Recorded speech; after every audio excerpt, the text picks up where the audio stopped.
Welcome to This Week in Colorado Soccer. Eric Poloni, Danny Sanchez, and Seth Pringle, coach.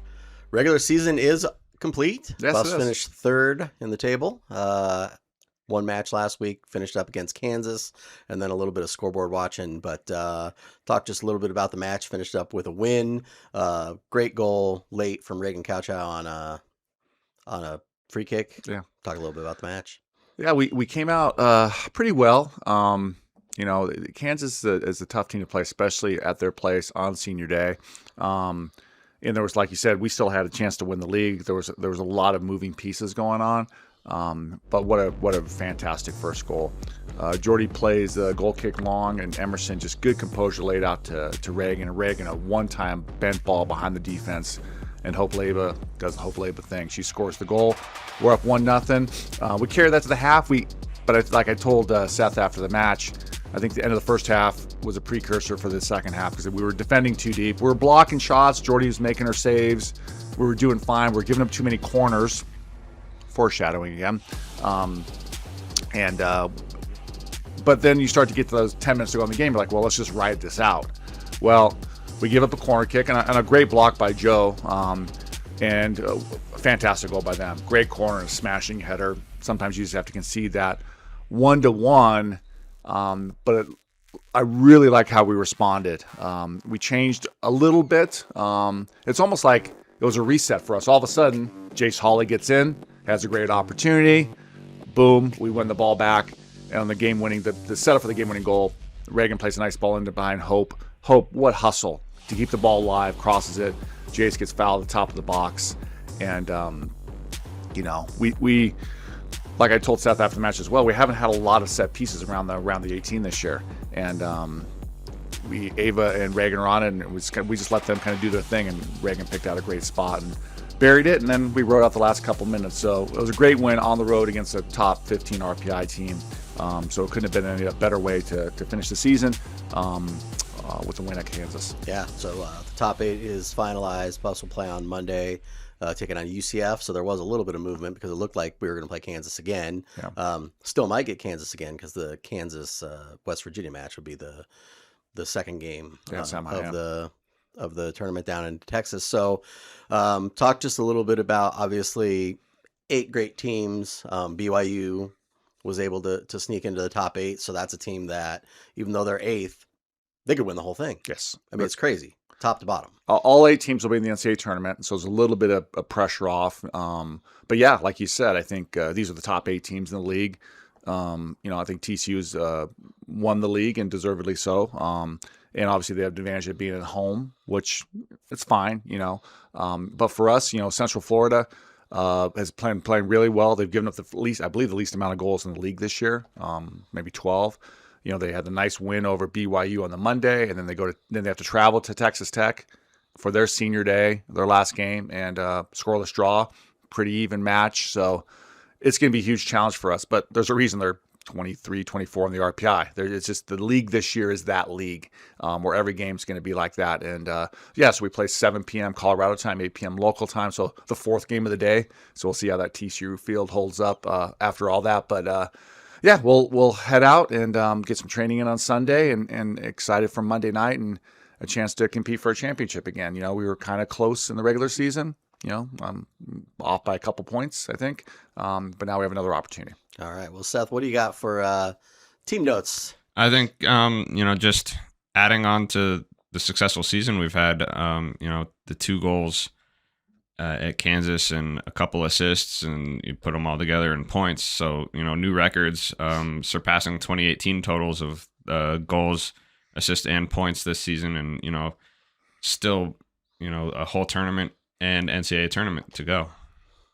Yeah. I mean, we're not going to get all full money ball on everybody, but when you look at analytics, I mean, if you score a lot more goals, give up less goals, you have a better chance of being successful. And we've been good defensively all year. Obviously, we feel we have the best goalkeeper in the country, in Jordy Nidis, and one of the best center backs in Faith Leba, along with Joe and Greer and Kaylee. The back four has just been rock solid all year. But obviously going forward, the goals, Hope gets a lot of attention, and deservedly so, but Jace has had a fantastic season. Emerson's had a fantastic season. Reagan Kauchow and Ava Priest have really turned it on late in the year. So we're pleased with where we're at. But there's a lot of soccer to be played still, which is a good thing. Well, tomorrow night in Fort Worth, kick it off against Kansas. As you mentioned, 7 p.m. local time. That's the only time we really care about here. Yeah. And then, of course, if you advance, Wednesday night. And then do you come back after Wednesday? No. How does that work? You can come back and then go back to Waco? Or you can stay down there? For those of you that basically – last year, we hosted the Big 12 tournament in the Kansas City Current facility, which was fantastic, but obviously it's a lot of money. They wanted to cut our tournament back to 6 teams. So the coaches proposed, hey, if we play the host site, can we have 8 teams? We want more teams to have an opportunity to play in the postseason. So that was kind of the trade-off. But obviously the other issue is TCU has a football game on Saturday. So Baylor generously said, well, we can host the final. So it's not the most ideal situation, but it's only a couple hours away. And we did it earlier this year. So for us, it's like doing the itinerary. It's like same restaurant, same thing, same downtime, same pregame.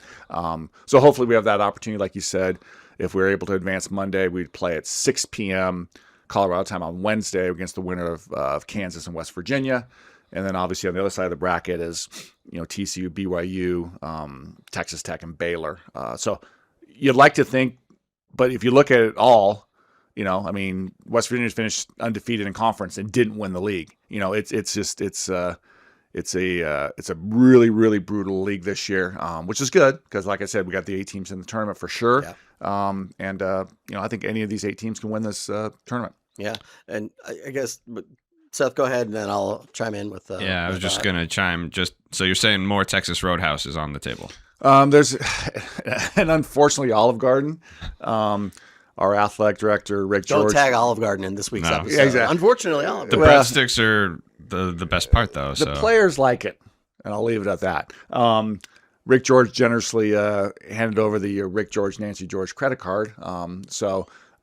Dave Morgan has access to that, so we're trying to find somewhere for the team to eat. But on Sunday, but there's a good chance it'll be Olive Garden. So we were looking for fancy steakhouses and stuff, but nobody wants 30 of us buffs piling in. Can you for the support staff and coaches? Can you just DoorDash some steaks to Olive Garden and just be like, hey, sorry, this is just here? I'm happy with this season, but I like my job. So we're probably no steaks. Probably just going to go with the breadsticks, the salad. Chicken parm it is.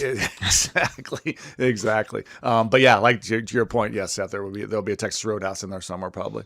All right. Well, I did want to mention just one thing. It's interesting that because it's a 16-team league and you don't play everybody every year, you're going to play UCF, who you've not played this year, and then you potentially could play West Virginia looking ahead. I know you don't like to look ahead because you're only worried about Monday, but a West Virginia team that you also haven't played this year. You played both of them last year, didn't play them this year. Now, does that help you? Does it hurt you? Does it really matter at this point? I don't think it really matters, but I think probably if you're going to ask all the coaches, they probably like to play someone new.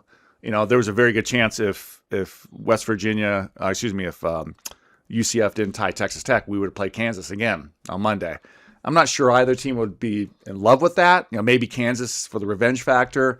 But like I said, there's a very good chance we'll play them in a few days anyway. But I think playing some new teams, I think is probably good. To your point, like West Virginia didn't play us, Texas Tech, or TCU this year. So they'll have an opportunity to potentially play all new teams for the most part. So really, at this point, you're probably not going to play somebody you've played before for the rest of this, rest of the year. This is it. Exactly. So, like I said, I think it's going to be a very competitive Big 12 tournament. Last year we got a taste of it a little bit and won that first round game, which was kind of a play-in game, and then we dropped the result to TCU with basically the equivalent of the quarterfinal. So it's tough to get in. There's slim margins. I mean, going into the last game of the season, there was 4 teams all had a chance to get that 8th spot. 5 teams, technically, if you put Utah in it, and Arizona State, after BYU had to beat Arizona and could only muster a draw, which is tough. So it's and those rivalry games. I mean, they played at Arizona, which I think they said something like it's the first draw in that series in ever. And Arizona actually had a little bit of a run of them the last few results. So yeah, I mean, but I think at the end of it, if you're going to look at the results and the RPI over the whole season, I think the 8 best teams got in, and they're all top 30 RPIs, and 4 or 5 in the top 15. So it'll be very competitive, and it's in a place, and hopefully we'll have a lot of our Buff fans will come down. But it's also in a Dallas Metroplex, so there should be some good local support in the matches. But what a fun day on Monday! Four matches back to back to back to back. Yeah, it'll be a long day. Yeah, we'll be watching as we're getting ready for basketball on Monday night. So I'll be here, but I'll be supporting and watching. And I the team say stuff about us. Fortunately, for bringing Seth on the trip for us, he was able to do some reconnaissance work before the match and go get ice cream. Yeah. So when we get the big win, the team was happy, and they're happy and happy. And then the second I said ice cream, you thought we won the World Cup. So maybe we can throw a picture up here of the team at the post game. And we went support local. I can't remember the name of the place was. Do you remember the name, Seth? Silas and Mary's or something? Silas and Mary's, something like that. Because they had Cold Stone Creamery. Nothing against Cold Stone. But we want to support the local economy, so we went there. Tag them in the episodes, maybe, yeah. so that maybe you get a discount. Hey, they got business twice, so we had a little. All the support staff, when we're breaking down film and everything, they're going over to get ice cream after lunch, which is interesting. Before lunch, before lunch. If it's working, it's working. Exactly. And the other thing, Seth, is we got up on Thursday, and I'm like, you know what? I just want to go get a bagel. Oh, yeah. So Seth's like, I'll come with you. I love this developing road bromance with Seth now. Well, it's like, just wait, because we're looking for investors. Because we walked, so we're in kind of downtown Lawrence, and there was 2 bakeries. When do you think a bakery would have a bagel? No bagels. No bagels. No bagel, no bagel, no bagel? No bagels. And then there's Leinstein's out of business, permanently closed. And then I don't think they like bagels in Lawrence, the next one was like 5 miles away. And as fit as Seth and I are, we're not going to walk that far. So we went back. I had to eat granola, and Seth had like an egg sandwich. So anyway, for those of you out there, if you... The struggle is real, folks. Yes. Big Daddy Bagels, which is my favorite in Boulder. Very good. Yes, Big Daddy. So if you want... We're looking for investors to open a bagel shop in Lawrence for just such a case. The one place said, we only do bagels on Sunday. I'm like, that was odd. That is odd. There is an empty place right next to this bakery that we were at. So maybe not the best location, but if you're already looking for a bagel. The bakery was packed. It was a full house. It was a full house there. So I don't put the bagel shop right next to it. Might be the best decision. But there was if there's clearly a void, yeah, like hey, you can get your loaf of bread, but also we have bagels. So we're bringing the idea, but we have zero capital to bring the program. So we're idea guys or baker ability. Yeah. We don't even know how to make a bagel. So we probably have to hire some decent people. So anyway, throwing it out there for the market for investors, bagel maker people, probably some business people to run it, probably some restaurant people that know what the heck they're doing. Really don't understand how this is a get rich quick scenario for we bring anyone. nothing to the table, and there's a good chance we won't go back to Lawrence for next year. We probably won't go, so we won't go back for a couple of years. So we have a couple of years to build this. Yeah, I was gonna say you have a couple of years to get it right. Yeah. You don't want to go to a bagel place that just opened. It's like they're just trying to figure it out. Yeah. Let it build for a little bit. All right. Let's bring it home a little bit here, but no secrets really out with Hope anymore. 19 goals. And I'm sitting on the end of the bench at Kansas, and kind of the team after that goal, or then she keeps attacking, and she's like wide open, and the team's critiquing other teams' ability. I was like, yeah, best player in the league. Maybe you should watch out for her. But her, Seth, her movement this year is, I think, what's separated. Her movement's so great, and you saw, and we move her all over the place. So in theory, if she's standing one spot, you throw a couple people there. But when there's a lot of movement, especially I think with the Kansas match, they're pressing numbers forward because they had to find that equalizer. So it's going to create some space. But the work she does, like I said, the game-winning goal, keeping the ball alive, defensive work, tracking back. Those that have not changed at all. Is it all the small things? Well, it's the big things. We like the goals. Oh, so the small things, whatever. But I meant, all the other things. Yeah. Yes. So. Gotcha. All right. Well, one last thing just about eating on the road. It's funny that they call it Texas Roadhouse because it's in Texas. Wouldn't it just be Roadhouse? I think I've made that joke. Yes. In a Texas Roadhouse. You haven't been on so he's well, yeah, I got to work all these other games at home. Yes. Hey, Tad, we're not doing your game tonight. I got to go Well, I think that'd be appropriate. Understandable. I'll talk. Yeah, I'm sure Tad would be like, who are you? No, I'm kidding. Tad actually doesn't. Well, he does know. He says hi. He's a nice guy. There you go. So there you go. Very nice guy. Now, Danny Manning had no clue who that guy, but yeah. So, all right. Well, anyways, tournament. Don't come back till Sunday. You're not welcome. Hopefully that's the plan. That's the plan. Bring me a shirt Done. and a hat. And good luck in the tournament. Yes, sir. Excited to have selection show on Monday the 10th.